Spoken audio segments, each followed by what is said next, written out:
And here we go.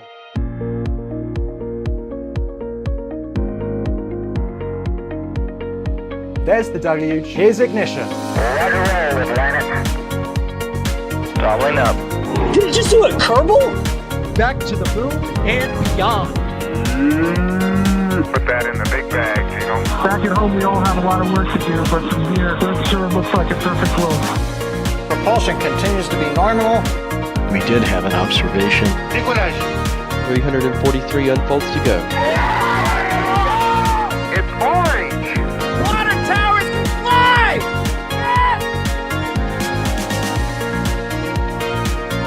Bingo! Right in the center. Where's Jacqueline? There it is! That was surreal. That's not what we want to see. No! Oh my god. Yikes. You bet. We don't need any more of these. Is it just me, or is anyone else feeling a sense of deja vu? I feel like we've already done this today, but it's a different rocket on a different launch pad from a different company with a different payload on top, so that's different enough for me. It's an Atlas V that's vertical at Space Launch Complex 41 at the Cape Canaveral Space Force Station in Florida, and we are counting down to another internet satellite constellation launch, but I can't believe it's not a Starlink because it's an Amazon LEO mission. We have got 29, formerly known as Kuiper satellites, on board of this Atlas V, headed to low Earth orbit in 56.5 minutes' time. My name is Ryan Caton. Thank you very much for joining us this evening for what will, fingers crossed, be a launch, judging by what happened earlier in the day with Falcon Heavy. And alongside me, it's another bit of deja vu. Sawyer Rosenstein, how are you doing? We're back again. Oh my goodness. Well, it's nice to be here for this one as the Atlas family continues to wind down. And I guess we have to start the new tradition again. This is not your ordinary Leo. And another bit of deja vu. Max Evans is with us. How are you, Max? Well, it's Groundhog Day. Again. Still. I mean, it was supposed to be a doubleheader, but hopefully the weather will behave enough, and hopefully Atlas will behave enough under these rather unique circumstances tonight to get her off the ground in just under an hour's time. So it's going to be. It's still a good day. It's still a good day to go to space, y'all. It still is. Indeed. Fingers crossed this rocket does launch in under 56 minutes' time. Also out in the field, we have Dee, we have Jerry, and pushing the buttons, we have Jay Keegan. And, wow, fingers crossed. I'm very optimistic because I just want to see at least one launch today. We have 2 on the books. One of them doesn't go. So, you know, 1 for the price of 2 isn't that terrible. I don't know what I'm saying. Anyways, Atlas V, let's talk about it. Sawyer, this is a rocket we haven't seen launched that often. It's, you know, the cadence is ramping up, and I'm sure we'll talk about the kind of expedited process we've seen with this rocket today. But what are we actually looking at? What's on board? And what should we be looking forward to in 55 minutes' time? Yes, so we are back with Atlas V. It has been not that long, actually. Only a little while since we've seen the Atlas V vehicle out on the launch pad, as we are now down into the single digits of Atlas launches left as we near the end of this vehicle's heritage here.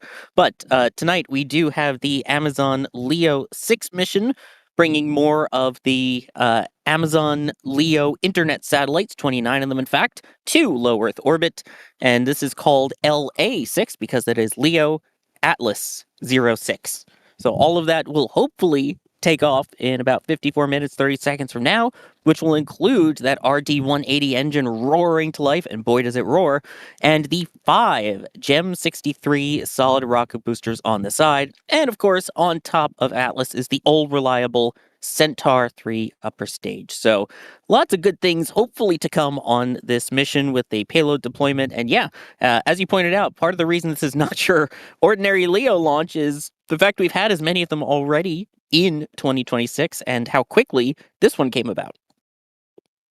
This is ULA's 3rd launch of the year, and in recent memory, they've done that many launches in an entire calendar year, and it's the end of April. So I just want to make sure that ULA are feeling okay, because this is their 3rd launch in the 4th month of the year, and that's, you know, for modern day ULA, a little bit out of character, but if they want to compete in the modern day launch market, they got to ramp up the cadence. And speaking of ramping up the cadence, Max Evans, typically for a vehicle like Atlas V, we would see it roll out to the launch pad, 2-3 days before launch. It would get filled up with the RP1 on the pad a few days and hours before launch, and they'd have, a nice prolonged countdown, much like we saw with the SLS rocket for Artemis 2, to make sure the rocket is all nice and happy many hours before we actually get towards the spicy end when they light the engines and take off into space.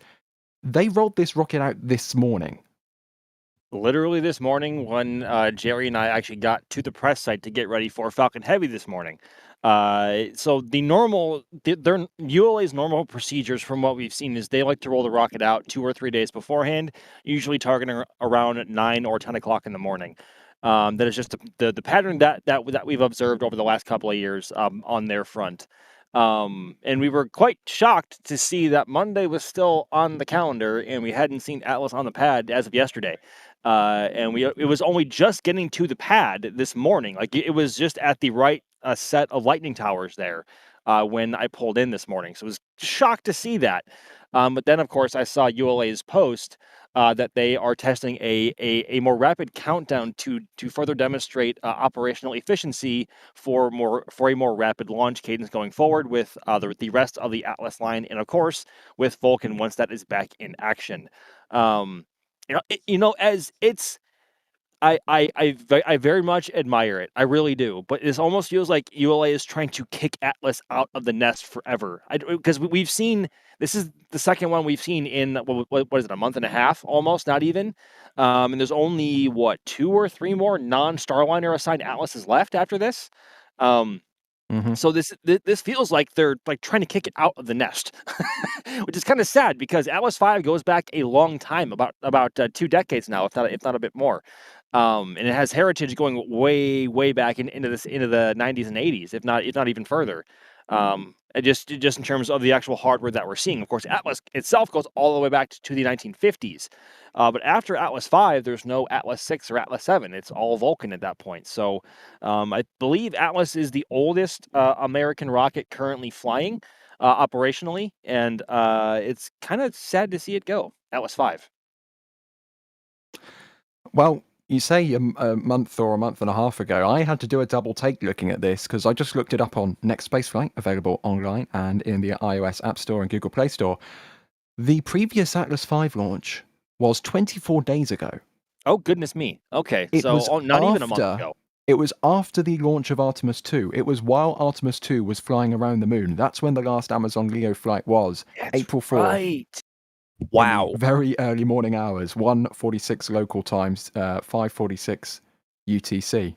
So it's not even been an entire calendar month, and they're already back on the pad getting ready for another launch. And for ULA, for Atlas V, that is quite impressive. And if they can actually pull this off today, I hope they do, replay from that last launch, I mean, bravo to them, hats off, because that is an achievement for a rocket which before then launched in December of 2025, and then it was another month, and then it was 2 months before that, and then it was 3 months before that, and then it was 2 months before that. Like, they have halved, if not more, the turnaround time if they can get it off the ground today. That's very impressive. The key word there, Ryan, though, is if, because this is the first time that we've seen ULA try to practice this sort of like rapid operational sequence with any of their launch vehicles. At least in this modern age. And of course, this is just practice and rehearsal for Vulcan going forward, but that also operates differently in that they can't just load room temperature RP1 in the VIF like they sometimes do with Atlas, because of course it uses cryogenic liquid methane on the first stage, and then of course hydrogen on the upper stage on the Centaur 5. Centaur 5 upper stage. I want them to get Vulcan back in action and actually begin to prove what that vehicle is.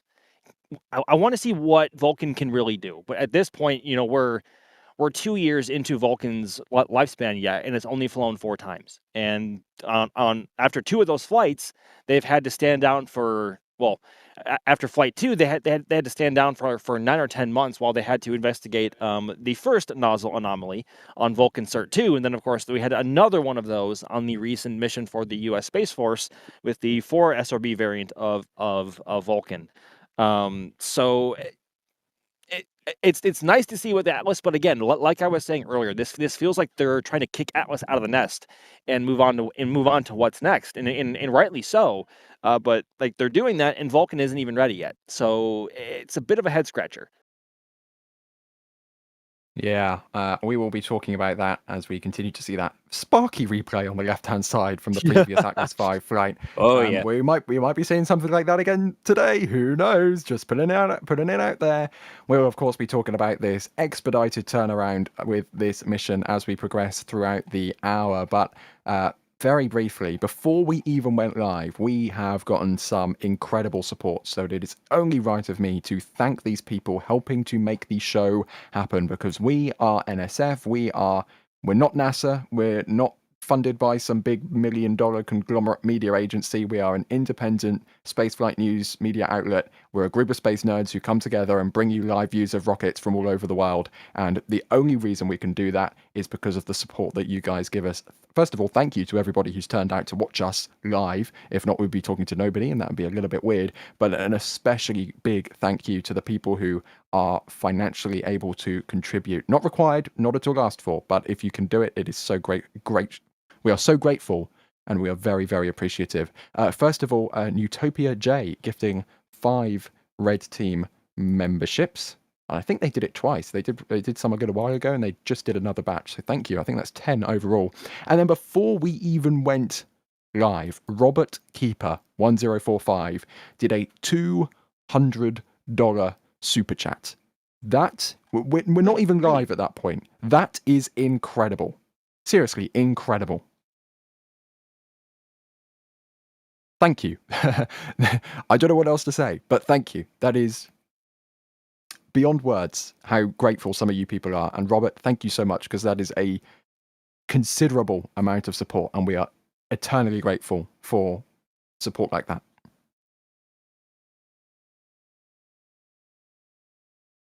I was leaving it open in case anyone else wanted to say anything, but I think everybody is equally as speechless as I am.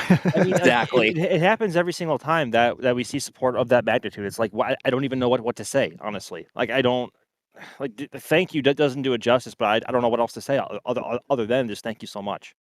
Yeah, and I can see everyone in chat is saying thank you as well. So thank you, chat, for thanking the people who are helping us a roundabout way. But yeah, seriously, so grateful for it. And on top of that, if you are just in chat, you can ask us questions. You can comment, tag us at NASA Spaceflight or at NSF, and that brings it into a nice organized queue we have. We can go through all your questions and do our best at answering them on the stream. Don't have to super chat or anything. Just do a normal text message. The only requirement is that you're subscribed, because if we didn't have that requirement, it'd be full of spam and it would be a bit, not great. We had that before with some of the early Starship flights. The chat would just get full of some random bots, and it was a very unpleasant experience. So there's one filter we have just to filter out the madness. And but seriously, anyone can just turn up and ask questions. One of those questions is from Gabriel GG. Max, I'll throw this one over to you. Will there be jellyfish potential for this Atlas V launch? I've been thinking about that myself. So local sunset here on the east coast of Florida this evening, let me double check my clock here, was I think just about 10 minutes ago, maybe just under. And the window opening is 8:52 p.m., which is about or just a little under an hour from liftoff. And depending on how lofty Atlas V is on these, I almost said Kuiper again, LEO trajectories, it may fly a little bit back into the sunlight. The onboards from Centaur and the booster itself are going to be mega for sure. But I don't know. I think the sun will be too far gone to really get any full jellyfish effect, which is a real shame because it is especially dramatic with the solid rocket motor exhaust residue smoke that we get upon ignition, and leaving that trail all the way up from wherever it is in the sky, leading it down to the ground. That always lights up a nice like white or blue or orange depending on where the sun is, and it's beautiful. But I think the sun will be too far gone this evening. I think it'll be a different question, even if it was launching about 20 minutes earlier, and certainly about maybe 40 minutes earlier for sure. But I think tonight the sun will be too far gone, unfortunately. Indeed. Wonderful replay. Slow-mo replay on the left-hand side. You can tell it's slow-mo because in real life, Atlas V would never launch that slow with 5 SRBs on board. This thing leaps off the pad. The thrust-to-weight ratio is directly inverse to the thrust-to-weight ratio of New Glenn. This thing sends it. And yeah, very, very quick off the pad. Yeah, that slow motion replay was maybe the speed of New Glenn in real time. Or maybe even in Atlas with no solids, to be honest. Indeed. Well, a long-lost breed, unfortunately, that variant of Atlas. Only the 551 with the... well, just to explain what that actually means, that means 5-meter fairing, 5 solid rocket boosters, and 1 engine on the Centaur upper stage. So this is the most powerful configuration of Atlas V there is. Biggest fairing, most amount of solids, 1 engine on the upper stage. And then there's the N22 variant, which means no fairing, 2 SRBs and 2 engines on the upper stage, and that is the Starliner variant of Atlas V. It needs that extra engine on the upper stage for safety, and of course no fairing because there's Starliner on top. Those are the only 2 variants remaining of Atlas. And you can see here, this is what, well, we're not expecting to see this. This is an animation, but you can see there the kind of configuration of the Atlas and the Centaur upper stage and the Amazon LEO satellites, which are currently inside of that payload fairing, and those will be deployed for this mission in particular. That is expected between 21 minutes and 10 seconds into flight and 37 minutes and 41 seconds into flight. So I believe ULA actually stayed live last time for that and showed us that. So we'll just have to wait and see what happens this time around. But yeah, a nice change of pace there as well. Typically they'd end the stream after booster engine cutoff, which is a bit... the rocket's still flying, guys, while you're ending the stream. But fingers crossed they have changed their ways, because that would be pretty cool. Speaking of Space Launch Complex 41, Atlas V is not the only launch vehicle which flies from this pad. It is, of course, also the East Coast home of ULA's Vulcan rocket. But Vulcan has had a few little snags to do with SRB nozzles kind of being no longer wanting to be nozzles. But Sawyer, could we see a Vulcan Centaur with no SRBs launch prior to any Vulcan Centaur with 2 or more SRBs activity resuming? I think this has been kind of hinted at by some government officials. I don't think anything's confirmed, but what do you think? Do you think that's a realistic possibility to see a no SRB Vulcan flying before we see the SRBs kind of return to service? I do. The question is going to be what kind of mission would necessitate that or would be capable of launching on Vulcan without the SRBs. Because those who don't know, Vulcan is available in the 0, 2, 4, or 6 SRB configuration. So whereas Atlas is 0 through 5 all the way. They go with the even numbers for Vulcan. I think it's possible. It was mentioned at a conference that the Department of Defense and those type of letter agencies that want to launch more military or government payloads are definitely more keen to launch on one without SRBs currently than they are with for Vulcan. So I think it's possible, but at the same time, they don't really have the payloads that need the 0 SRBs, and also I'm pretty sure they want to get flying again and prove, hey, look, we can do it because we have a backlog of different missions here that need Vulcan. There's more of the Amazon LEO satellites. There's a lot of military satellites that all want those extra SRBs on it, because I still want to see a Vulcan with the 6 SRBs. Yeah, but like at the same time, like I've like been frothing at the bit just at the thought of a Vulcan VC0, and we get the full might and just full clear picture of twin BE4s with nothing obscuring our views of them. Like, come on, like that's awesome, because it's Okay. I guess I'm so excited about that because on New Glenn, all 7 BE4s are inside the aft module, right? And so all we get is really just the very tips of the engine bells. On Vulcan, we get the full engine bell, more or less. And I think that would do us a lot of good for our tracking cameras, of course, very selfishly, of course, and also for our cameras over at the pad, should ULA offer us access for that. So just selfishly speaking, a VC0 would look amazing.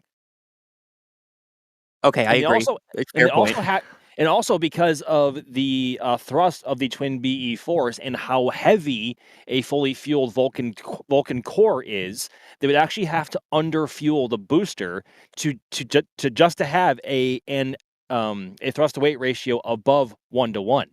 So it's a very unique thing that also depends on what kind of payload is flying as well. So that honestly may itself look like a baby New Glenn almost, or a downsized New Glenn with how slow it might be. I was literally just about to ask you, Max. We would need to do a race, a side-by-side comparison between the thrust to weight of New Glenn and the thrust to weight of Vulcan Centaur with no SRBs, because it's certainly not going to leap off the pad like we're fingers crossed about to see in 38 minutes time with 5 SRBs on an Atlas V. Certainly not. No. Oh, I smell a short.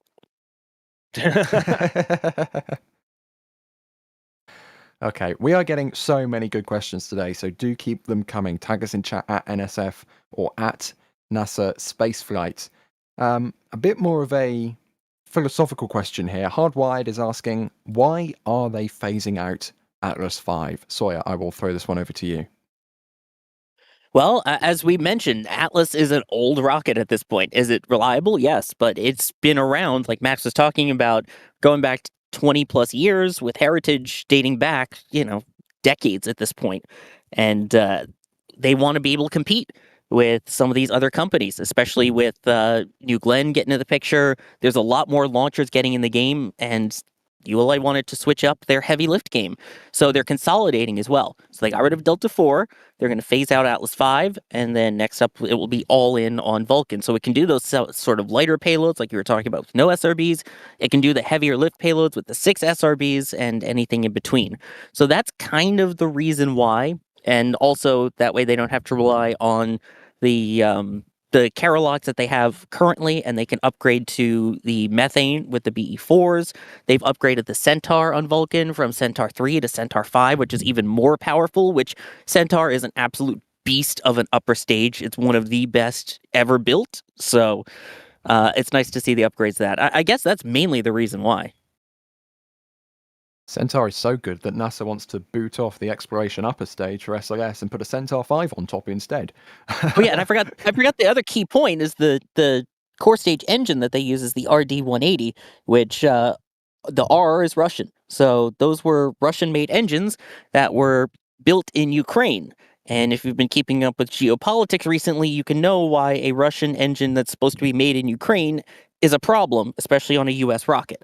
So that is the other main reason why they want to switch to a vehicle that can have American-made engines.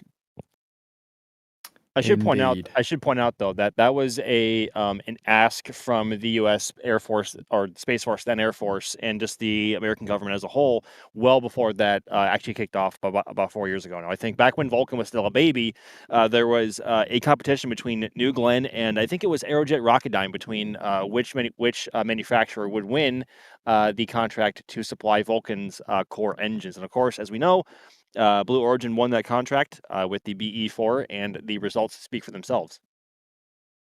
I just want to make it clear and set the record straight that you definitely just said that New Glenn proposed the engine and that not Blue Origin proposed the engine. Blue Origin. Yes. Oh my god. Wow. We've had a long day, folks, going all the way for the Falcon Heavy and now continuing on for a second launch attempt of the day here. Okay.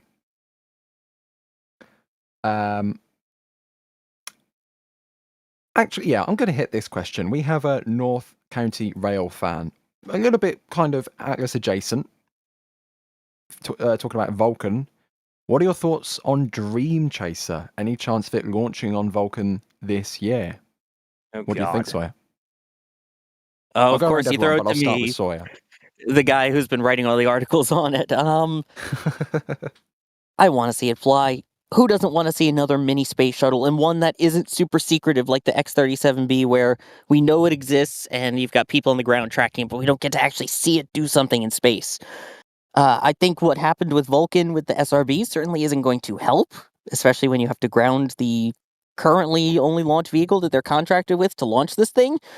So I don't know if we see it this year. It would be nice. They recently did some tow testing again out at the shuttle landing facility, now launched and landing facility.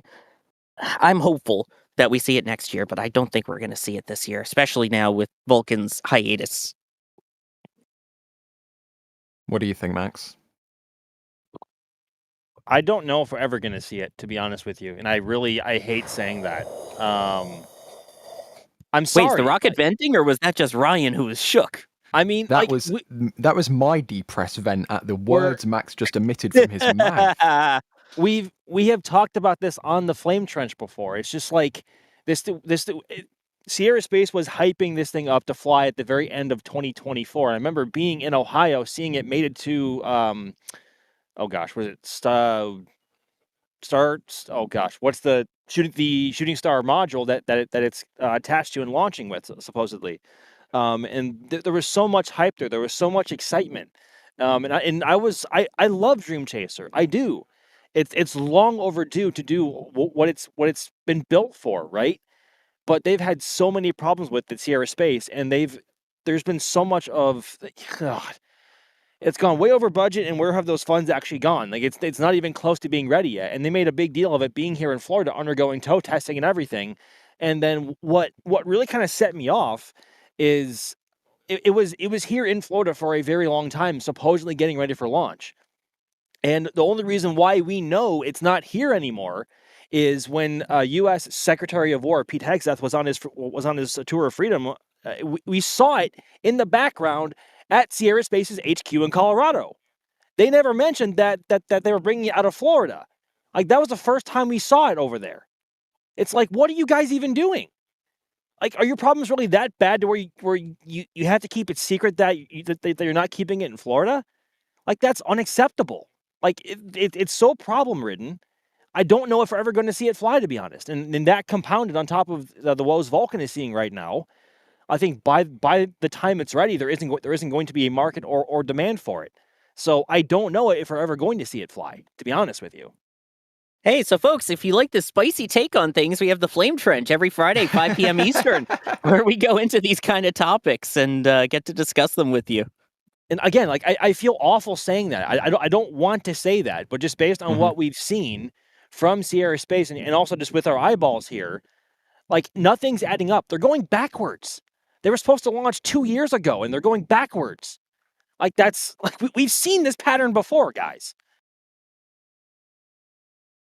Well, if you want some even more less good news, I'm absolutely devastated to inform you that there has been a delay to today's launch.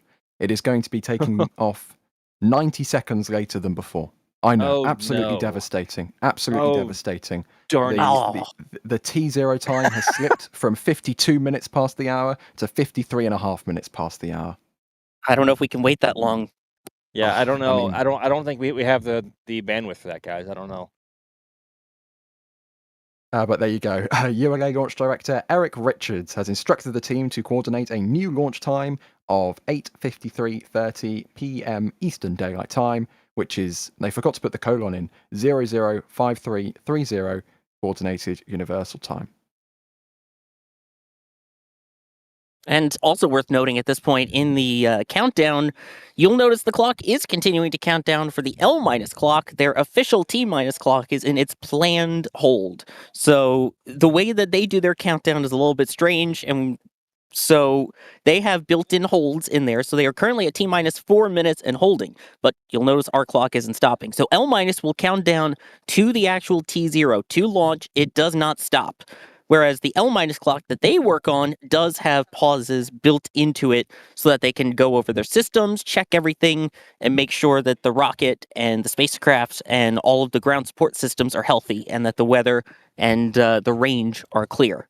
So once it gets to T- 4 minutes, the L- and T- clock will both synchronize and both be exactly the same. R. Simons has a great point. Is that T0 going to affect visibility from the East Coast? Good news, it will not. We are expecting it to look, pretty much exactly the same, maybe just 90 seconds darker. I don't know what that means for a jellyfish attempt, which I still see people asking about what's the deal with possible jellyfish effect. It might not be. It might be very possible the farther north it goes, the better chance you have to see it. Because I don't know if we've mentioned yet, this one is going a northeasterly trajectory. So everybody who is along the eastern seaboard of the United States and parts of Canada should hopefully get a chance to see this flying through the sky tonight. And again, depending on the sun angle of where it's at, you might have a chance to see a more pronounced plume behind the rocket. So if you are anywhere along the East Coast tonight and you get a chance 30 minutes from now to go outside and take a look, definitely do. And if anyone does capture any photos, videos, anything like that, please, I love seeing them. Tag on the socials. We're on X, Facebook, Instagram, Threads, TikTok, Blue Sky. Tag on any of those. I end up looking for them after a stream, so I can't wait for it. Indeed, we are absolutely everywhere. Hard to miss on all the socials everywhere. Not technically not all of the socials, but the vast majority of the ones that you probably use in your day-to-day life. So yeah, make sure to follow us over there as well if you aren't already. Let's run through a little bit more support as we now cross under L-30 minutes for the second time in today's stream. Don't panic. Simply just saying thanks for the stream or thank you for your support. I promise I haven't been in the store, but someone else called Ryan has picked up this very fashionable shirt, which is in the store for a limited time. I'm not going to read it out because I don't want to jinx anything, but it's from the Falcon Heavy stream earlier today. But thank you for picking up that shirt. Yeah, and if it's any hint, Falcon Heavy is still on the ground and not in the air. Yeah, yeah. We can leave it at that, sorry. We can leave it at that. Fosidius, sorry if I pronounced that incorrectly, but thank you for your support. They are asking how many more Atlas V rockets are left for these LEO launches. There are some Vulcans contracted for some too. Well, in terms of LEO launches specifically, this is the first of 3 more that are currently scheduled to take place. There's LEO Atlas 6, LEO Atlas 7, and LEO Atlas 8, and then kaput. That's it. No more Atlas launches for satellites or the remaining Atlases. They're all going to be for Starliner, which then raises another question as to how many of those will actually launch, considering that, Starliner isn't doing too great. The next mission is going to be uncrewed, and the International Space Station is scheduled to be retired within the next few years. So, yeah, I don't want to say this. Like Max was saying, he didn't want to say it about Sierra Space's Dream Chaser, but I think some Atlas Vs might be destined for museums rather than the Atlantic Ocean. I'm sorry to say it, but that's my gut feeling right now. I mean, how else? They can't. They have no other way of actually reusing those, right? Unless they find a way to briefly open up the production line for its fairings, because obviously Vulcan's fairings are too wide, and the production line and tooling that they use to manufacture the fairings for Atlas have long since been taken down, and so I don't know what else that they could use them for, unless they wanted to begin flying payloads with no payload fairings, which would be kind of sick. But you would also probably lose your payloads in the process. So that's a real shame. Yeah, but again, on the other hand, an Atlas V and the Rocket Garden at KSC would also be kind of epic, right next to the Delta II. So I can see it happening. They might need to close some airspace, but I can see it happening. Let's continue. Miss Soccer Champ, thank you for becoming a Powered Rap member. And thank you to the Real Levi. Thank you for your support as well. I did see that. That was pretty cool. It's wonderful to see so many people enjoying what we do. Oh, and Will has also been in the store getting that shirt, which must not be named, during this stream from earlier on today. Only available for a limited time. The count is quite literally counting down. So if you go to shop.nasaspaceflight.com, you can see. Hey, those shirts are really nice. You know what else is really nice? The weather. It has been It is much nicer compared to what we saw for this morning's launch attempt. The clouds have certainly cleared out. There are very few of them in the sky. There's a light breeze. And yeah, it turns out ULA agrees, or at least the Space Launch Delta 45 weather officers, as weather is observed and forecast go for liftoff in under 30 minutes from now, according to the countdown's final planned briefing by the launch weather officer, which means after this, the next thing they'll be doing is uploading their newest trajectory data based off of these final weather balloons that they released and the updated lower and upper level winds. And the way that they adjust the trajectory is by uploading a file called the adjust file. So once it uploads, and I remember the exact acronym, I'll read it out to you. I think it's like augmentation, something trajectory, maybe. I don't know. It's a share it on. They usually share it in their updates, so I'll make sure that I circle back to that one. 25 minutes and counting in this L- clock, currently holding in the T- clock, but again, they will synchronize as we approach 4 minutes before launch, and fingers crossed we will get a go, no-go poll at some point as well over the next few minutes. Okay. This is a great question. I'm really excited about this question. Delta 4 Heavy Fan, great username by the way, has this. What is your favorite Atlas variant or configuration? Max, I'm going to start with you. I already know mine, so I'm leaving me till last. Man. Ooh, that's a tough one. I think it's quite easy, but I'll shut up. Same for me. I'm trying to think. One version that we never got to see was the 451, the 4-meter payload fairing and the 5 solid rocket motors. That obviously wasn't possible because those fairings were not designed to handle that acceleration. Oh gosh.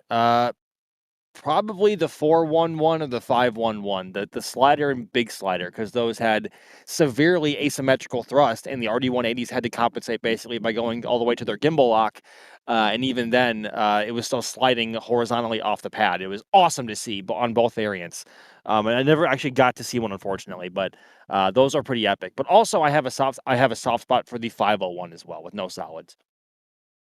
Mine exact same, the 411. I saw it launch on Osiris-Rex, and to see that thing slide off the pad, and then as it's lifting off, to watch the plume behind it arc into like a curve as it's going the opposite direction from the curve that you see on the plume was just mind-boggling. So without a doubt, 100% the 411. And by the way, I can tell you that the adjust file, which has now been uploaded, is the automatic determination and dissemination of just updated steering terms. Sorry, go ahead. What's yours, Ryan? My favorite, well, I have a soft spot for all of the 400 series, but my favorite is the 421 because I like symmetrical thrust. The slide is cool, but I like symmetrical thrust and I like the SRB. Solids are awesome. And the reason that No, let me finish. The reason why I love the 400 series is because the 4-meter fairing, objectively, is the coolest looking fairing that there ever has been. It is the best shaped fairing ever. It is just beautiful. It is, not only is it, a really nice shape, but it has the strakes and the rivet things down the side. It's like grilled. And because of that, it gets even better. Usually, you see a Falcon 9 fairing, when they put fairing art on the side, that's just a sticker. SpaceX just puts a sticker on the side of the fairing. Because of the serrated fairing that the 400 series had, they had to hand paint the fairing art. The fairing art on Atlas 400 series rockets was hand painted. That just tops it off for me. I mean, just incredible. I think so. I'm maybe about to ruin the 422 for you, Ryan, or the 421, because even on an Atlas with 2 solid rocket motors, because of the way the mounting joints or mounting or just the mounts. How about that for the solid rocket motors? Even just because of the way they are, they're mounted on the actual core booster themselves. Even when you have 2, they're not mounted symmetrically apart from each other. It's still kind of augmented, off-centered weirdness. And we know that because of diagrams posted from ULA about the N22, which also uses 2 solid rocket motors on the Atlas V booster. So maybe that ruins it for you, maybe it doesn't, but a cool fact. But also a cool fact about the 4-meter payload fairing. Those were actually manufactured in a facility less than 1 hour from Starbase, Texas. They were assembled and built in Harlingen, Texas, just outside of the airport. So whenever I have flown into Harlingen for Starbase activities, I would pass by the building that is, to my knowledge, is still under ULA labels. And unfortunately, that building doesn't have anybody occupying it right now. But that facility is where the actual Atlas 4-meter fairings were built. So, cool fact. It's not perfectly symmetrical, but it's more symmetrical than the one SRB, you know? It's still it's off center enough to still bother me, to be honest. Okay.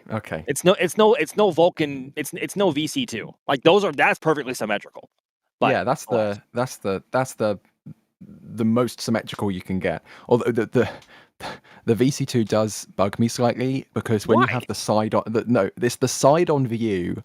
The Gem 63 XLs are massive, right, compared to a human. But the side-on view with Vulcan, when you're looking at the SRB against the fuselage of the core, they look comically small compared to the rocket. When you have that side-on view, like you have when they do the roll program, when you're looking on from the Complex 39 press site, when it's side-on, it looks fine. But it's just when you're looking at it dead-on with the SRB in front of the hull, they just look comically small. And They do, and it's worth noting that Atlas is like 3.8 meters in diameter, and Vulcan is 5.4. It's a good amount chunkier, right?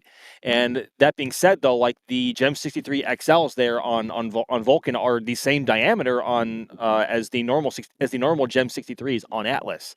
So yeah, they do look very skinny. But I do have to say, from this perspective here at the press site, and also from certain angles for our remote cameras on the pad, whenever ULA allows that for a VC2, if you have the right angle, the way the BE4s are oriented on the core booster, they line up perfectly as well with the twin nozzles of the SRBs as well. So it's a line of 4 nozzles with 2 very, very bright SRBs on the sides and this beautiful blue-purple exhaust from the BE4s in the middle. It's a thing of beauty. But it's not the same for Atlas because even when you have 2 on there, the RD-180s are mounted, I guess, perpendicular to us here at the press site. Like, so you have, so from this perspective, the BE4s on Vulcan would be mounted side by side. The RD-180 nozzles, because it is even though it has 2 nozzles, it is a singular engine. The engine bells are oriented forward or in line with each other from this perspective here. So it looks like there's only one engine bell.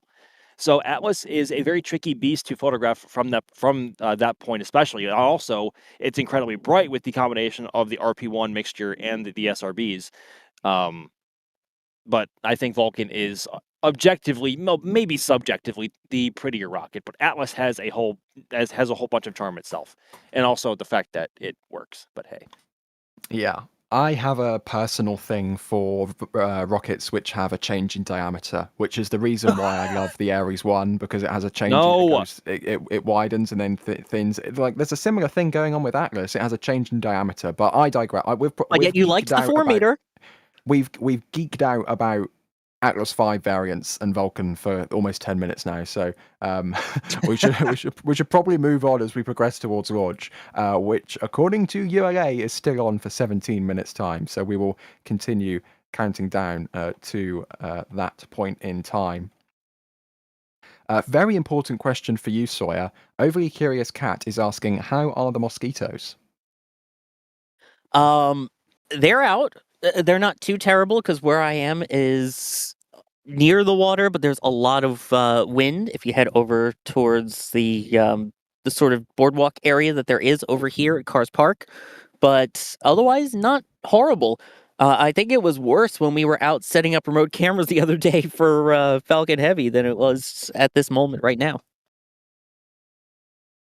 And a bit more of a serious question to follow up. We have It's Wormin asking, where is the best place to watch the CRS SpaceX 34 mission on May 12th?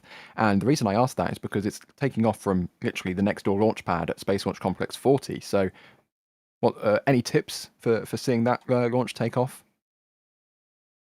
I mean, Cars Park is a pretty good spot from where I'm at currently to be able to see the launch pad, and I think that one is an LZ-40 landing. When we went to drop fuel. If I remember rightly. Yes, for the MLP washdown valve, the configuration was not able to be changed by troubleshooting and trying to cycle the valve. However, this is an acceptable configuration, and this will be some areas that will be washed down manually following pad re-entry, and the team recommends to proceed with the operation. LC concurs, LD. LD concurs. And then additionally, the issue experienced when went to drop fuel was a misconfiguration following our engine slew SC test. That was reperformed with the correct configuration, is no concern. LC concurs, LD. LD concurs. The Atlas V booster stage is filled with a mix Sounds like we're getting a of little bit of the anomaly net there, as they were just discussing an issue there with the pad that seems like when they clear the pad after the rocket lifts off as part of that water deluge system that also ends up getting rid of some of the nasty SRB stuff that gets stuck to it after isn't an issue. But I mean, that's a good spot to be able to see the booster come back. You can also head out to Jetty Park. You may not see it till after launch, but once it does launch, it'll be a good view and it'll be a good spot to try and see the booster come back. Any of those parks, to be honest, down that way, Cherry Down Park, anything along that area is a good spot. And you could also really find some good spots now, especially with the Slick 40 landing up anywhere along US 1 in Titusville, even as far north as the Max Brewer Bridge. But I would recommend, a little further south, given that this is Slick 40. Continuing to count down, we are now approaching L-14 minutes until the launch of LEO Atlas 6, one of the, not the penultimate Atlas V with satellites, but the penultimate Atlas V. Is there a proper word for that? There's probably a proper word for that, but it's the third final Atlas V with satellites on top, a rocket which has been serving the US for over 2 decades at this point. That is the anti-penultimate. Is that the actual word?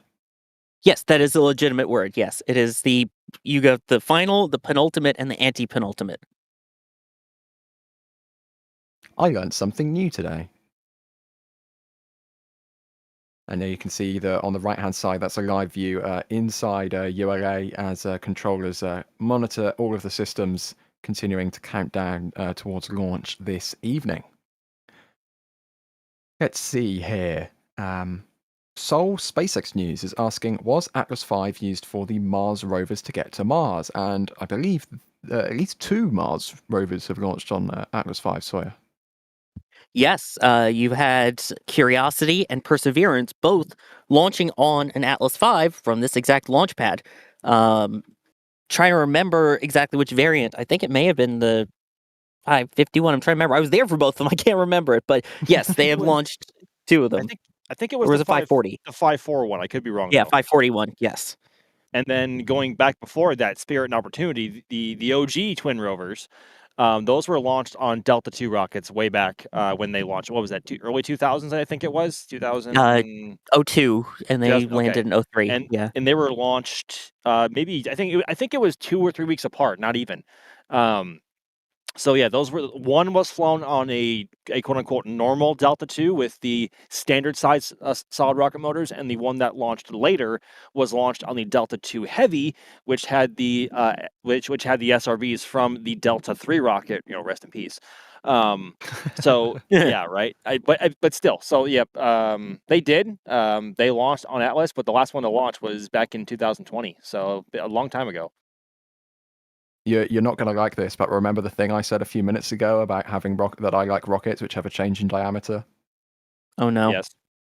I actually have a big soft spot for Delta III. Dude, you would. You would. I'm learning so many things about you tonight. I'm not sure I ever wanted to know. Still is nominal.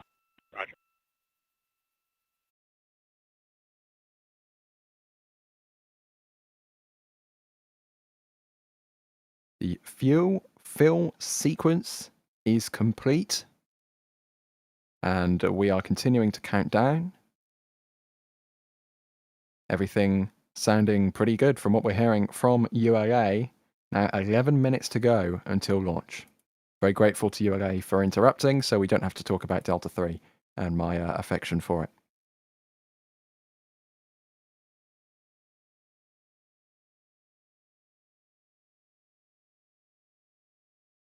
Very quickly, before we get to the more spicy end of the countdown, Shazbert, Toddbot, thank you for your support. Great to see you in chat as always. And Doug has been in the store as well. Thank you. You did get the shirt, which will not be named during this stream for, superstitious reasons. But thank you for getting the snapback trucker hat. There we go. Getting that as well. That's less. Doesn't have the S word in it. Just says heavy. Wow, that is long. Oh my goodness. Yeah, Jay Keegan's end cards nowadays are really, really, really wide. Did I say end card? I meant to say info card. I've been doing too much YouTube stuff today. Okay, I'm very much looking forward to going to sleep. Too much YouTube stuff. I wonder if there's anything else that people get at shop.nasaspaceflight.com that would pop up in the corner there. Is that a thing, Ryan? Let's have a look, because maybe you want to see some things on your wall. Maybe you want to decorate. Strain anytime Perhaps. after the terminal count status check. The observer shall announce hold on channel 1, identify their station, and briefly state the reason for the hold. Flight control LC. As we get closer to the opening of our... Well, this is working out really well. Yeah. So about that merge plug, I think it may delay a bit. Okay. We have prints at shop.nasaspaceflight.com. Do you want to decorate your wall? Brilliant. We've got rocket pictures that you can put on your wall. Lots of cool things you can put on your wall. There you go. There's the shop. And we've got a secret shop open as well, but I'm not going to talk about that because I don't want to jinx anything. Oh, look. Pretty metal prints. And you can also get them on paper. We've got New Glenn prints. We've got Atlas prints. Lots of Atlas prints. I mean, the best thing about Atlas is the SRB trail. And you can get... I actually have that one, the Silent Barker engine one. Yeah, on the right in the middle row. I actually have that one. I think that was a Max print. It's very, very cool. I have that in my bedroom. It's a cool print. Well done, Max. It's a very good picture. I have that, so you can get it too. Shop.nasaspaceflight.com. It's a great picture. I had that middle bottom row one, but that's because I took it.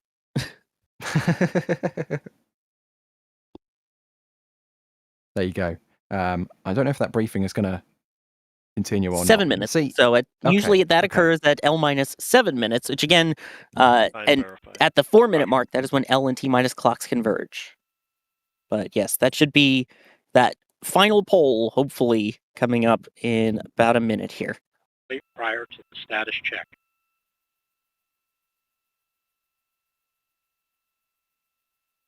Listening in. L-8 minutes, 4 minutes prior to the end of the hold.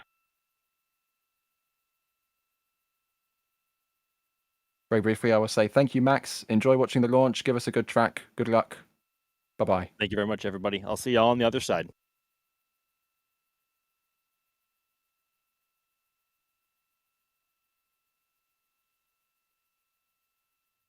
We remain in the planned 7 minutes. 30-minute hold as we continue towards liftoff. In just a few moments, ULA's launch conductor will poll the team for the final go to resume the countdown. The launch conductor oversees the team during this process, confirming that all systems are operating nominally and that the countdown is proceeding as planned. A total of 28 engineers will be polled to confirm the rocket is ready to move forward. This final status check of the Atlas V vehicle, ground systems, the payload, and the U.S. Space Force Eastern Range. Let's listen in as they conduct the poll. We shall. That's a lot of engineers. L-7 minutes. Status check to proceed with terminal count. Atlas systems. Propulsion. Go. Hydraulics. Go. Pneumatics. Go. LO2. Go. Water. Go. Centaur systems. Propulsion. Go. Pneumatics. Go. LO2. Go. LH2. Go. HAZGAS. Go. Electrical systems. Airborne. Go. Ground. Go. Facility. Go. RFFTS. Go. Flight control. Go. JCQ. Go.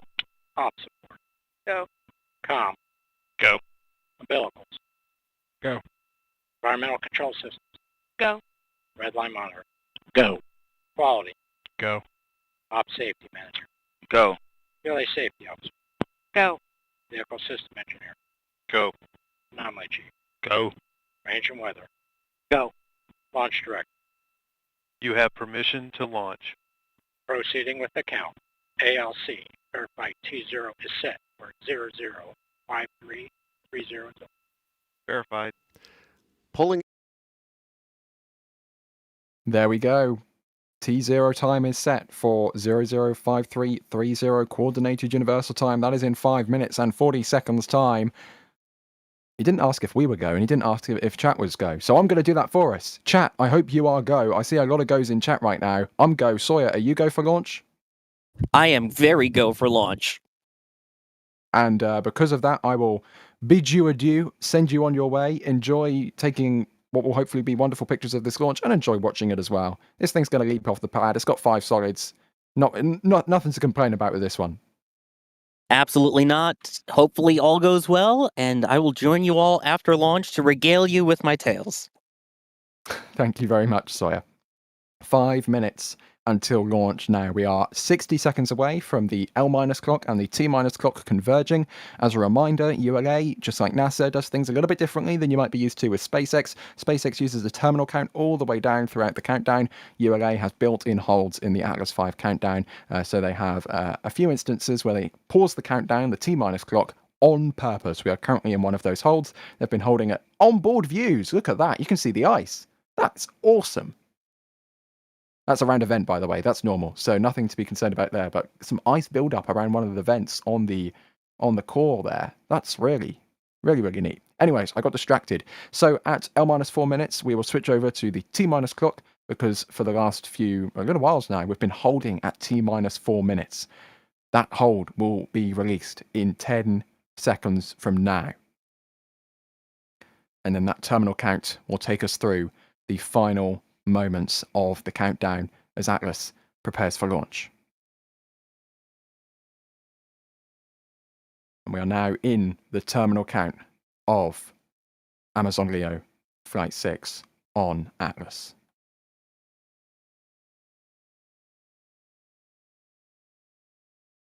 Continuing to see venting as normal. 3 minutes and 40 seconds left to go in the countdown. One of the more visual indicators we'll be getting is, of course, that water deluge system, which will be spooling up a few seconds before engine ignition. That engine ignition is scheduled for 2.7 seconds before T0, and then they will ramp up their thrust, and then eventually be producing so much thrust that they'll be able to lift off the pad, at which point the SRBs will ignite, and then we should get liftoff in 3 minutes and 5 seconds time.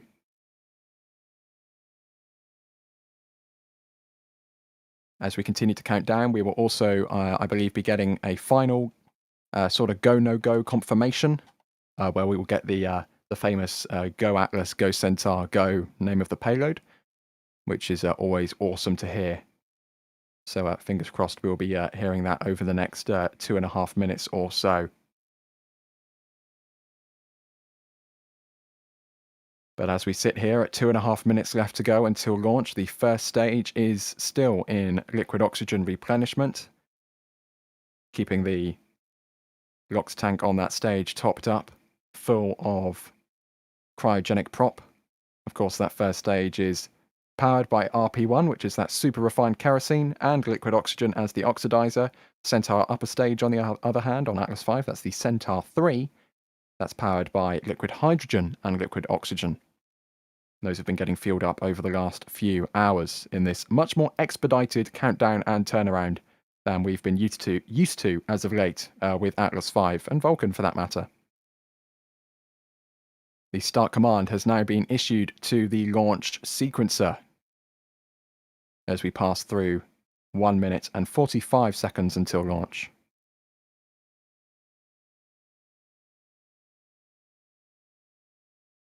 Soon we should be getting confirmation that the fuel tanks are in their stable pressure for liftoff. Of course, those tanks will be pressurized to give them the structural rigidity they need to survive the aerodynamic forces of flight. 1 minute and 20 seconds left to go in the countdown.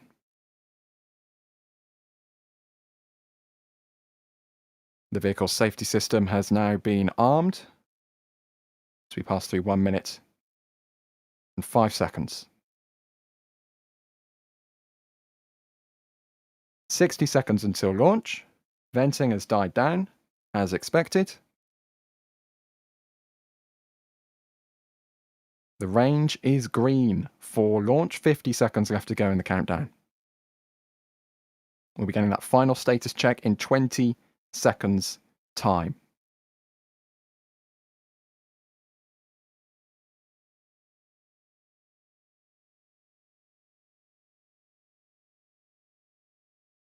"30 seconds until launch." Verify ECS route for launch. 25. Status check. Go Atlas. Go Centaur. Go Leo.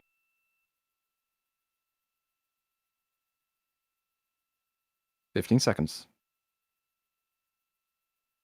10, 9, 8, 7, 6, 5, 4, 3, 2. We have ignition. 1.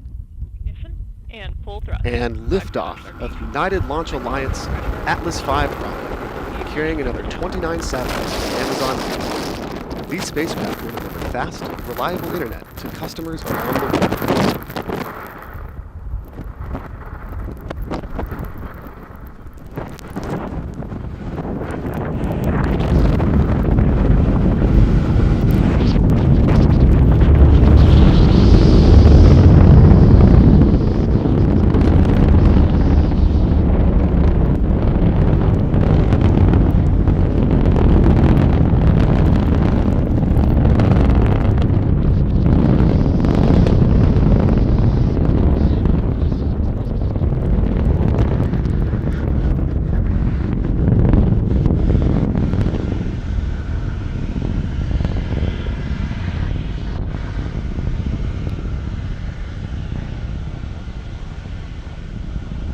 You are hearing the voice of ULA's flight commentator providing launch vehicle descent data.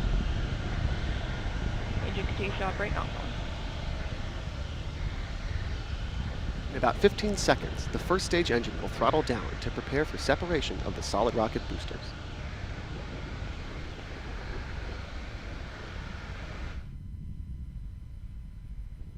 Atlas V is now 1/2 of its liftoff weight. Engine operating parameters continue to look good.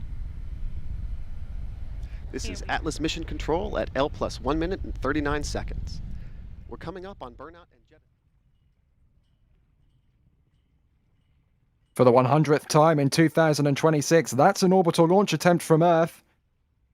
And we're now 1 minute and 52 seconds into flight. Atlas V performing nominally. We're seeing some sparks from the SRBs as they now fall away from the vehicle. That, as we've seen many times before, is to be expected. Nothing to worry about there. They've done their jobs. They're now being jettisoned and falling away from the Atlas V stack. Just the center core stage continuing to burn. That RD-180 engine doing its job, burning liquid kerosene and liquid oxygen to put another batch of Amazon LEO satellites into space. You can even see the SRBs falling away with the stars in the background this evening. What a beautiful sight. 2.5 minutes into flight of LA-06. Next up, we are going to be looking for that booster engine cutoff.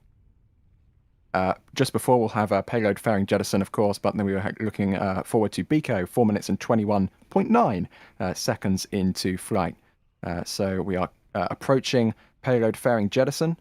That's coming up at 3 minutes and 5 seconds in about 10 seconds time. So fingers crossed we'll get that from the live telemetry animation here, courtesy of ULA. First stage continuing to burn the RD-180. Standing by for fairing jet. There they go. And that is 29 Amazon LEO satellites exposed to the vacuum of space for the very first time. Live views from the ground on the left, live views from onboard Atlas V on the right. I think we can even see the limb of the Earth there as the sun sets in the background from onboard Atlas V. That's very pretty indeed. Okay, next up, booster engine cutoff. That's coming up 4 minutes and 21.9 seconds into flight. That is when the RD-180 engine will shut down. We'll then have the booster separating from the Centaur upper stage 6 seconds later, and then the Centaur stage will start its single RL-10 engine 4 minutes and 37.9 seconds after departing Space Launch Complex 41. That coming up in 30 seconds from now. Definitely the limb of the Earth being illuminated by our star there. Beautiful sunset looking on from Atlas V as the booster continues to burn. 4 minutes and 10 seconds into flight. 5 seconds away now from booster engine cutoff. We'll see that exhaust extinguish. Fingers crossed if the live views hold. Maybe not. But from the live telemetry, that shutdown of the RD-180 should have stage separation. There she goes. That's the RL-10.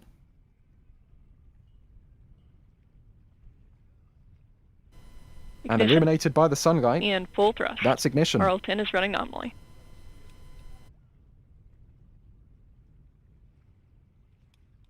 Awesome to see it wiggle there as the gimbals come alive. But yes, this upper stage is now illuminated by the sun. So if you are up the eastern seaboard of the United States and Canada, go outside, look up. This thing is headed your way. You might be able to see the plume of the Centaur upper stage as it continues on into low Earth orbit.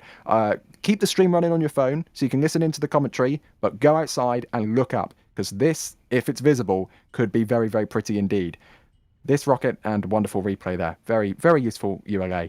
But that was an illuminated Centaur upper stage headed into space. Very, very unfortunate that we can't actually get those live views right now. But we will continue tracking the live information that ULA provides us in text form. Being informed now that Atlas V is 140 miles in altitude, traveling over 11,500 miles per hour. But yeah, very disappointing that ULA not providing us a live feed from the upper stage there at this point in flight, because that looks very, very pretty. But again, if you're up the eastern seaboard of the US and Canada, go outside, look up. You might be able to see it. Keep the stream running on your phone so you can hear the commentary, but you might be able to see it. We can't currently because ULA cut away, but you might be able to. 6 minutes into flight, Atlas V should be visible from the ground. RL-10 engine is performing as expected on the upper stage as they continue to burn into this low Earth orbit. Getting reports that we have visual of it from Georgia.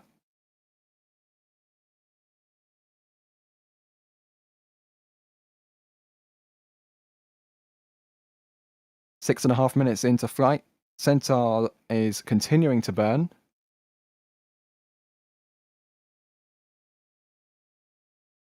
Also seeing in chat that you're seeing it from Pennsylvania and you're seeing it from North Carolina. Someone's got it visual in Maryland. I promise you that Orion definitely isn't in space right now. I have no idea why ULA isn't showing this live. I mean, seriously, 7 minutes into flight now.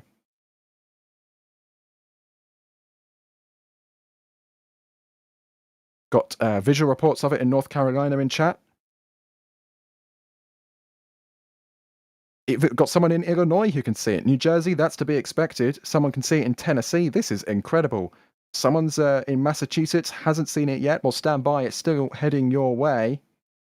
Another good visual in South Carolina.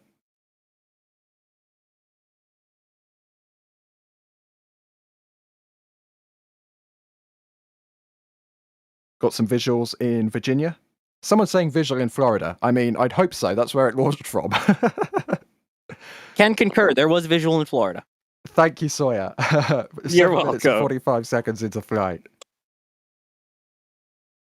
Still getting reports from North Carolina, more reports from Georgia, more reports from New Jersey. No reports from Boston just yet, but it might be a little bit too soon. But do keep watching, because as we saw, until ULA cut away, very annoyingly, we could see that Centaur upper stage illuminated by the sun with darkness on Earth below. So do look outside if you are up the eastern seaboard of the US and Canada right now. Getting reports from Myrtle Beach. Getting reports from... they can see it in Pennsylvania. I think they can see it in Boston. Apparently EJ is going outside trying to see it. That's awesome. I would hope so. We've got reports that it's visible in western Massachusetts. So again, Massachusetts, Maine, New England, look outside. Canada, look outside. You might see it. Still visual in Maryland.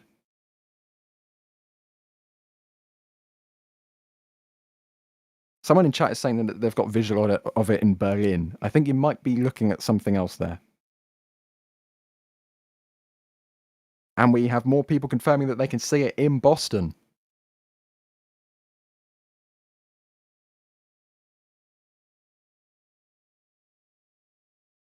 More reports from Worcester in Massachusetts. Visible in New Jersey. Gabriel GG says there's no jellyfish, but there is a dot in the sky. That's pretty cool. Getting visual from New Hampshire. Duck Spaceflight says they saw it in DC, Washington DC. Visible in upstate New York right now. Yeah, I'm very disappointed we can't show this to you live, but for some reason ULA decided to cut away from the upper stage cameras. But it's great that you guys are actually able to see this with your own eyes on the ground in person. 9 minutes and 50 seconds into flight. There we go. Thank you, ULA. Live telemetry animation from the Centaur 3 upper stage, the RR-10 engine continuing to burn, and you can see there in the background, that is Canada. And you can also see in the animation the sunlight. Well, you could see in the animation. Let's sell some more LEO services. Maybe not. Let's see in chat. Looks like visual has been lost in Pennsylvania now. Still visual in Long Island, New York.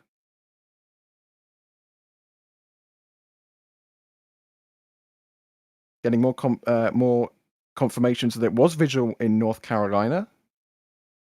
They can see it in New Brunswick, Canada.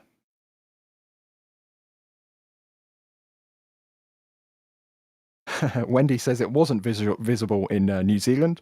Not too surprised on that one. Brazi says it was confirmed visual in Massachusetts. Visible in Vermont.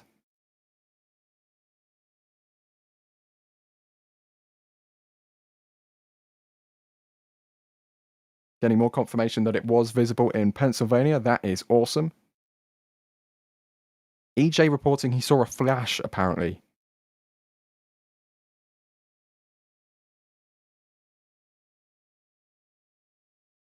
Someone in chat saying that there was great visibility from New York City. That's pretty cool considering the light pollution. 11 minutes and 20 seconds into flight. Over at 290 miles in the sky right now.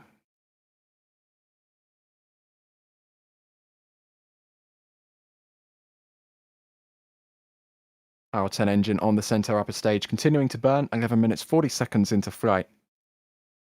Seeing reports that people saw 2 dots. Well, I'd imagine that's the booster and the upper stage after separation. No reports of a jellyfish, but a point in the sky nonetheless. I mean, that's pretty cool because that's still the second stage. That's still Centaur being illuminated by the sun. It's just the exhaust isn't getting illuminated at that particular point in time. Maybe it's a little bit too dark.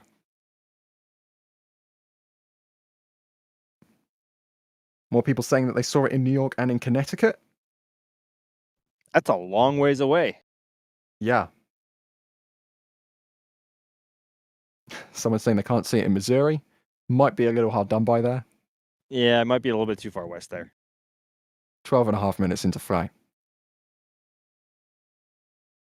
Moving at a velocity over 14,000 miles per hour now. As it continues to head up the eastern seaboard. Well clear of Canada at this point. So at this point, I'd say if you are in kind of the Carolinas or the Virginia area, probably a little bit too late at this point. But fingers crossed you got to see it nonetheless over the last few minutes. And if you did, please, if you have any photos or videos, please post them on social media and tag us. We would love to see those. 100%.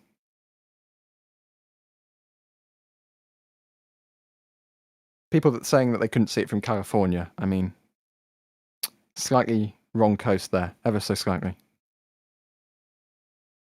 Jeff saying that they saw both stages in Maryland.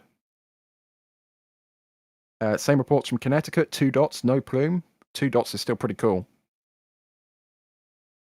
And that's interesting as well because I don't quite know how a Hydrolox engine looks from behind in terms of brightness in the night sky. I know the combustion chamber itself can be pretty bright, but it's obviously not like a Carolox combustion chamber, right? So it's not naturally not as bright. So I don't know exactly what that looks like that far down range. So I'm a little bit surprised that people were able to make it out. I'm not going to lie. Seeing reports that they saw stage separation in the Carolinas. That's awesome.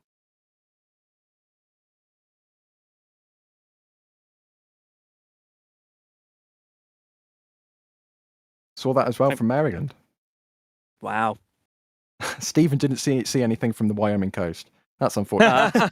Of course. But we are now 14 and a half minutes into flight. The Centaur engine cutoff is scheduled for 18 minutes and 21 seconds into flight. So we're about 3.5 minutes away from that taking place. Of course, this upper stage burns a little bit longer than you might be used to with a Falcon 9, for example. That's because a bit more of a lofted trajectory from Atlas V. The booster does a lot of the work. And let's replay to 15 minutes ago, when Atlas V leapt off Space Launch Complex 41 in Florida. Absolute beast of a rocket with 5 SRBs. It's so fast. That's so Oh, fast. yeah. Especially when you compare it to any other rocket. It's like, you kind of have the track off the pad immediately, though. It's just gone. Oh, yeah. 100%.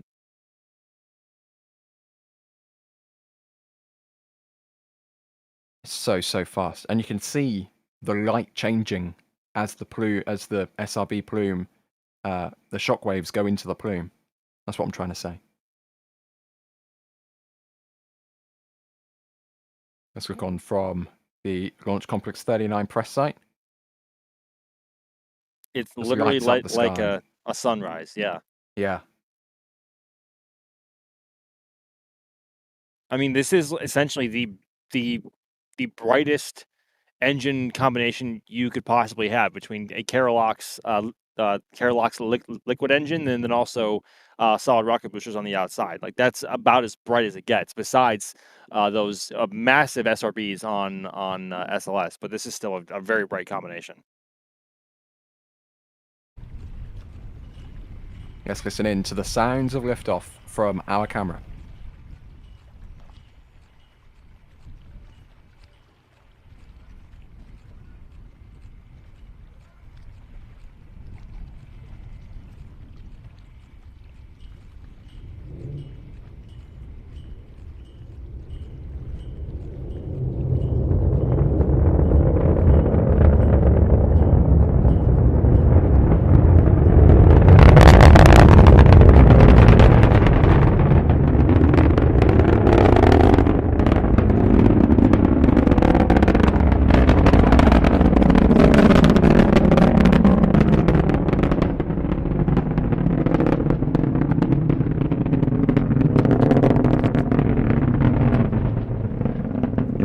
Very loud and very punchy tonight. Did I hear a VAB squeal in there? You probably did. It sounded like a chihuahua. Like a what? It was like, I'm not going to do the sound effect because I don't want that on the internet, but it made a sound effect that was like the bark of a chihuahua. I've never heard. Did no one else hear that? Are you? I cannot Hear be what? the only person that heard that. I've never heard the VAB squeal described before like a barking chihuahua. That's a weird one. Am I there is no way I'm the only person that heard that. No way. I think you are, at least like that. Okay. We should probably focus on the rocket. Speed over We're now control. 18 minutes into flight, and we should be getting Centaur engine cutoff momentarily. We are in a stable orbit right now.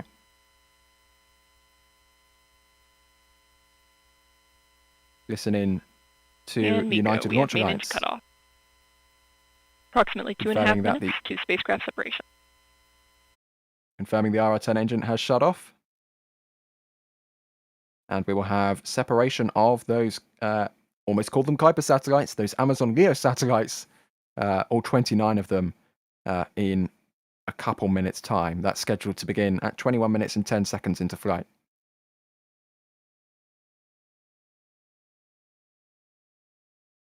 Look at that. Live telemetry in the bottom right. 442 kilometers in perigee, 445 kilometers in apogee, 51.858 degree inclination. It's pretty much circular.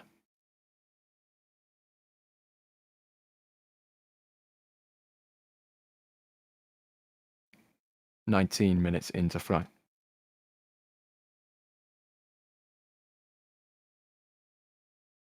John, very excited in chat, saying that they saw 2 dots in Virginia.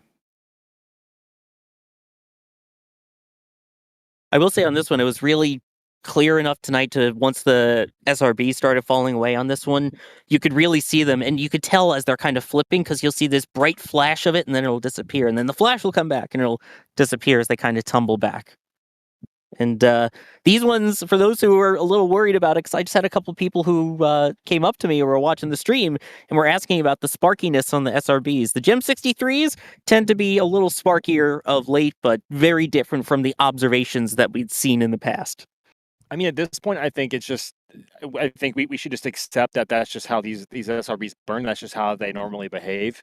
It is, yeah. But after everything with Vulcan, a lot of people are rightfully going, wait a minute, is that supposed to be? It is. For this rocket and this type, it is. And I think every SRB is different, right? Not every SRB is created equal, no matter how hard they try. And it's unknown how well it performs until you light it. I mean, you can only test an SRB so much before you actually fly it. It's not like an RS-25 or a BE-4 where you can fire the actual flight unit before flight and see how it behaves. You can really only test flight units when they fly, right? So every SRB is a bit different. So I don't recall this amount of sparkiness from the AJ60s, which is what were the predecessors on the Atlas and are still used on the N22 variant of Atlas as well. This is Atlas Mission Control at L plus 20 minutes and 53 seconds. We're coming up on the start of the LEO satellite deployment sequence. Nice. Did you just say hello? Yeah. I'm talking to the all 3 LEO ULA guy. satellites were deployed successfully. I do. About 2 Hey, minutes. 2 satellites gone.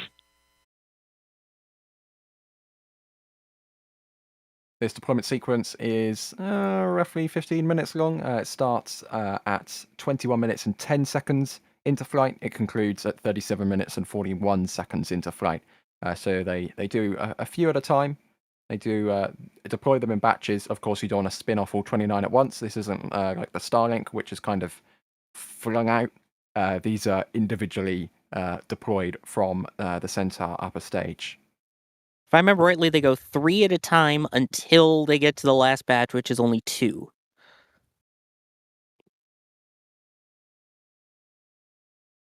Yeah, there's a 10 deployment sequence, 29 satellites, divided by 3.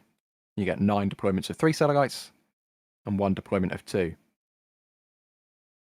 Unfortunately, we didn't get to see a lot of the upper stage flying during flight, but we do have some cool things to show you now because we have some pictures coming in from the field.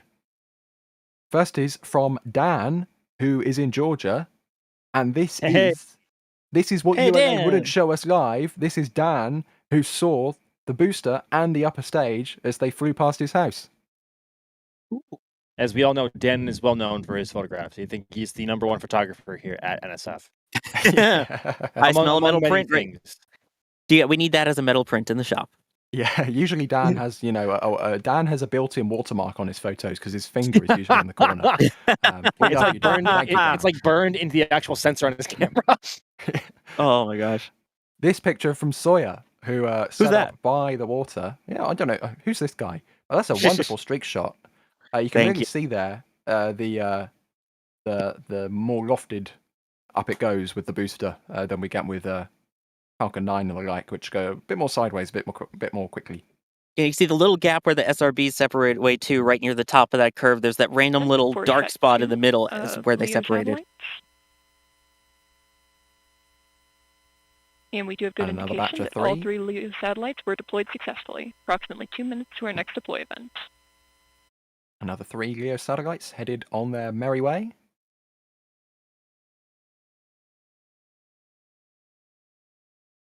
this from Jerry. Super long lens zooming in there throughout liftoff.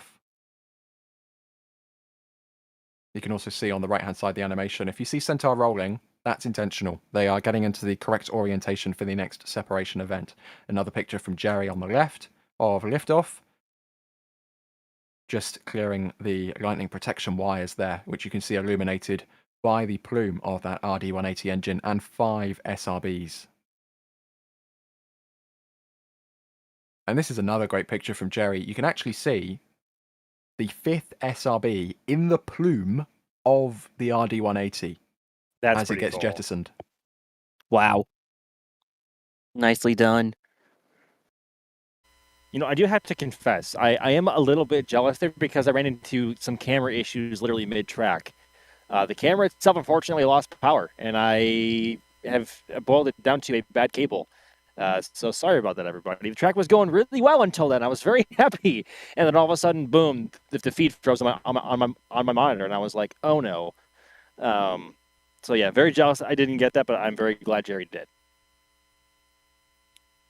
Trying to see if I can grab some of mine from that while we're still chatting here as they continue to deploy. If you want some comparison, thank you. If you want some comparison on how quickly this vehicle is traveling, that landmass in the background is Norway and Sweden and Denmark. Oh, they were in Florida 25 minutes ago. ULA point-to-point confirmed? Point to overpoint. Deploy command sent for set 3 of LEO satellites. And there they go. And we have good indication that all 3 were successfully deployed. Approximately 2 minutes to our next deploy event. That first ring of LEO satellites is entirely deployed. As a reminder, that is 3 satellites per deploy event, except for the final one where there's only 2, because there's 29 satellites on board. 30 divided by 10 is 3, minus 1, you get 2. Maths, live on stream. Because that went so well on the other stream. Indeed.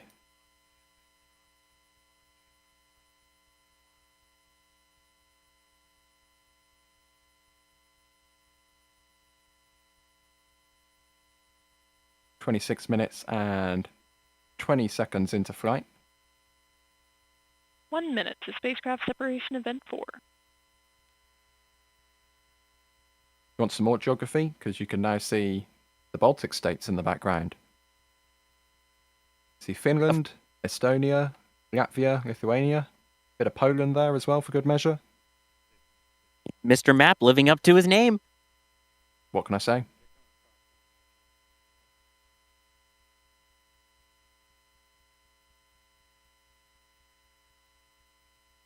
At this point, this is just the camera angle, by the way. The stage is actually probably flying over Italy or Greece at this point.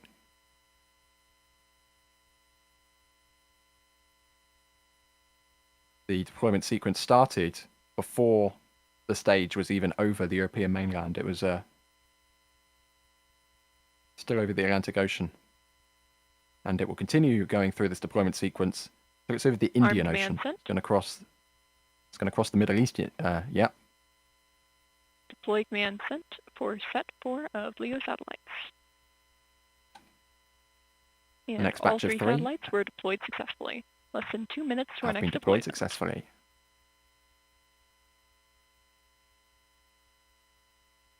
Good news from Centaur. 27 minutes and 45 seconds into flight.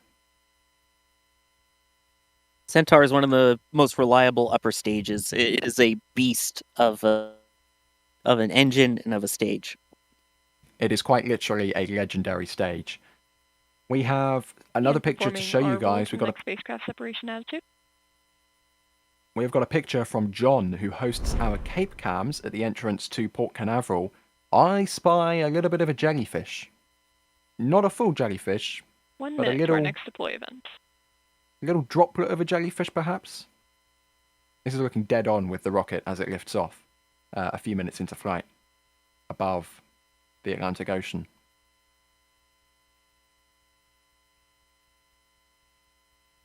Yeah, I don't know if you had it where you were, Max, but there started to be a little bit of one kind of on the plume right after Miko. As the second stage was doing its thing, there was a big noctilescent cloud still really high up. I'm going to try and talk because there's an Airbus helicopter that just landed here at the press site helipad. But at that point in flight, sir, I was trying to troubleshoot the camera there, so I don't think I caught that by eye. And you can see there on the left, that is a picture from Micah, who is in Wallops, one of the Wallops team. That, again, maybe not a jellyfish, maybe more of a jelly wisp. A baby jelly. Arm command But sent. still, that's pretty cool to see in the sky. Okay, let's see another batch of 3 deploy. Deploy command jelly sent nonetheless, for and I am set jelly. 5 of LEO satellites.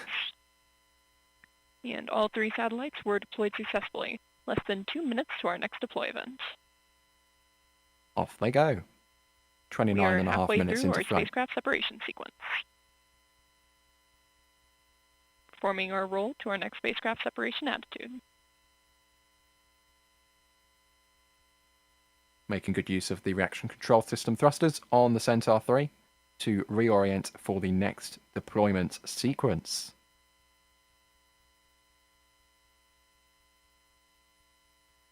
Now passing 30 minutes into flight. Vehicle is 7,700 miles downrange.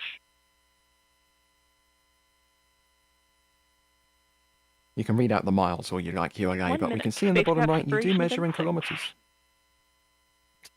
Ah! Just saying. Wow, It's right, called it's right out. there for everyone to see.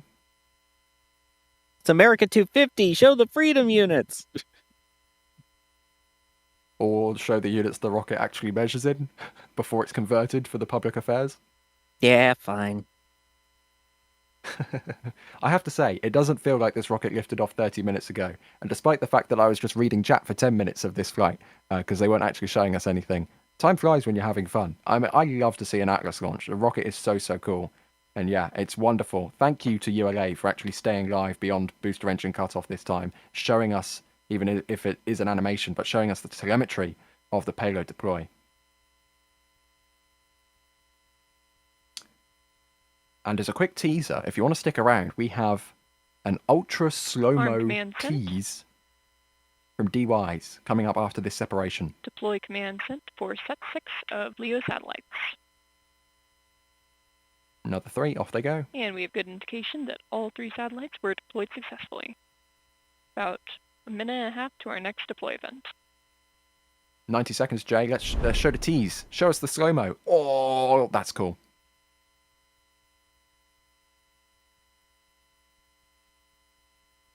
I'm sure this will be coming to a DY social near you sometime soon. 1 minute to spacecraft separation event 7. You can really see the plume interaction there of the SRBs as it rides uphill. Oh, and the crop in. I didn't know it could get any better, but it did.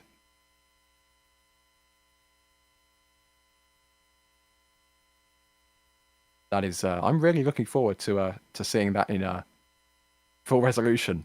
Just saying. Wow.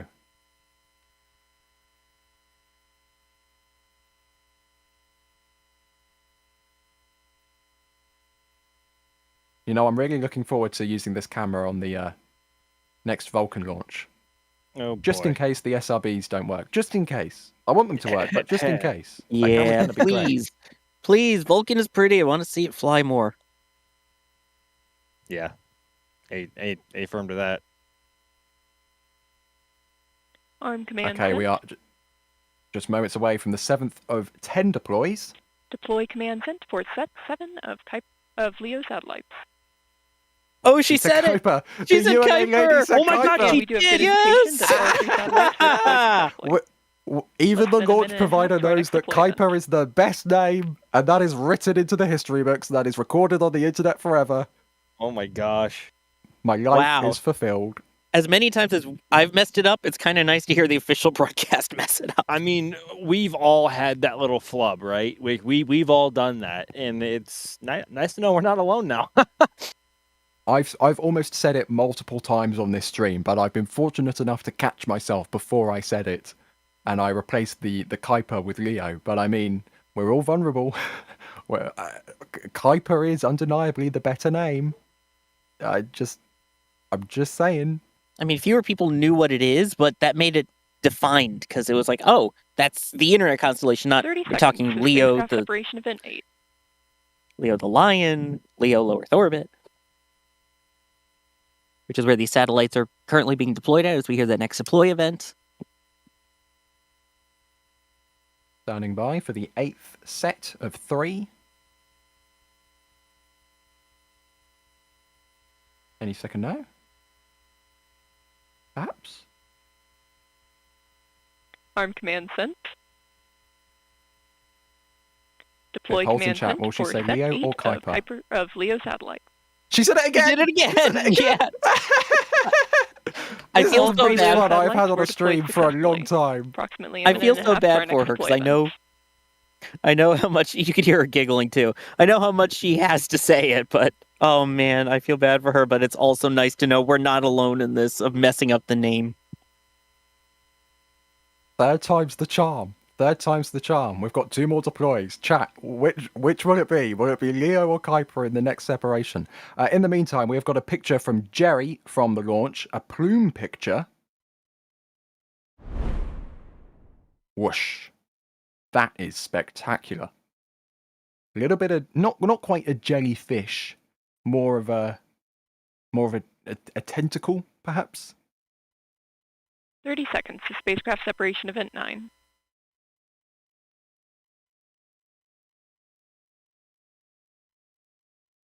It's not really a fish. It's more maybe a I don't know, but still a very pretty name. Picture for that matter. I've got names on the mind. Okay, chat. Is it Leo or is it Kuiper? Place your bets now. 35 seconds and 40 seconds. 35 minutes and 40 seconds into flight. Drum roll. I think she'll Deploy get it this command time. sent for set 9 of Leo satellites. There we go. Hey. And we do have good indication that all 3 satellites were deployed successfully. There is 1 separation event remaining. The last 2. Okay, here we go. Another picture from Sawyer. This is from you. At L+, Yeah, I'll throw one in there at launch. It was right. It's cool because in the reflection of the water, it's like, what's that weird haze thing at the bottom? That's the reflection a bit. So I liked that.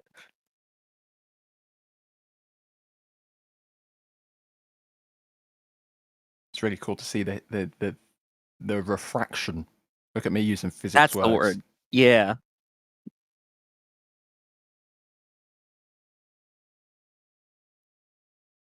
Okay, approaching the final separation event here in about a minute's time.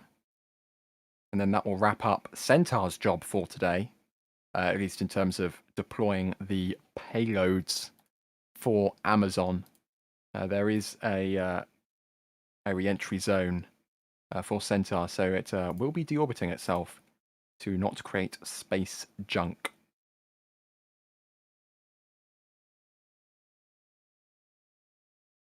Two more satellites to go, standing by for that final separation event, which should be coming up any second now. Over the next 20 seconds or so. You can see there the RCS thrusters continuing to fire on Centaur 3. Over the Middle East right now.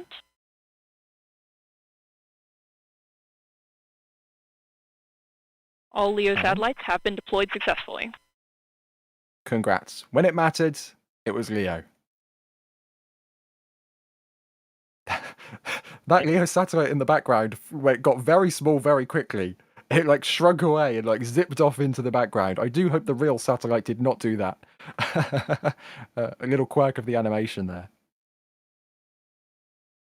But there you go, 37 minutes and 41 seconds into flight, and we saw all payloads separated from the Centaur upper stage. And with that, Sawyer, thank you very much for joining us on today's stream. It's my absolute pleasure. Hey, at least we got one today. One Kuiper Leo, depending on who you ask here. It's nice to see Atlas V. It's a shame to see it go. But hey, it launched. That's what matters. Indeed. Also, thank you to Max for joining us in the field. even with the camera snags. But thank you nonetheless, Max. It's been a pleasure as always, everybody, and thank you very much for coming to hang out with us tonight. We know you probably have better places to be, but we are thankful you spent your time with us. So thank you very much, and we will see y'all again very soon. Max, there is no place I would rather be than looking at live views of the VAB because ULA isn't showing their onboard cameras, and then the lady in mission control calling the satellites by the wrong name 2 times in a row. Nothing beats that on a Monday night. Thank you. Thank you also to DYs in the field with the tracking fees. Jerry Pike in the field getting the pictures. Thank you to everyone who's tagging us on social media right now with the cool pictures. We will be sharing as many of those as possible, so do keep them coming. Thank you to Jay Keegan for pushing the buttons on today's stream. I've been Ryan Caton for NSF. There's only 2 Atlases left with satellites on board, so it's a rare bird nowadays, but it's great to see these nonetheless. Thank you very much for joining us. Have a good night. And maybe, fingers crossed, we'll see you tomorrow for a big orange rocket rolling out.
And here we go.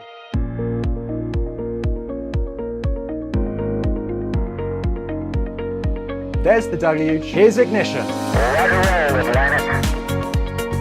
Doubling up. Did it just do a Kerbal? Back to the moon and beyond.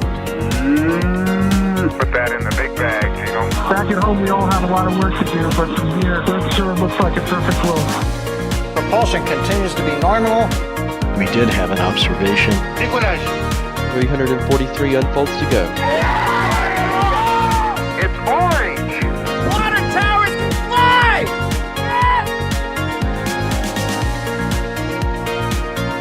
Bingo! Right in the center. Where's Jacqueline? There it is! That was surreal.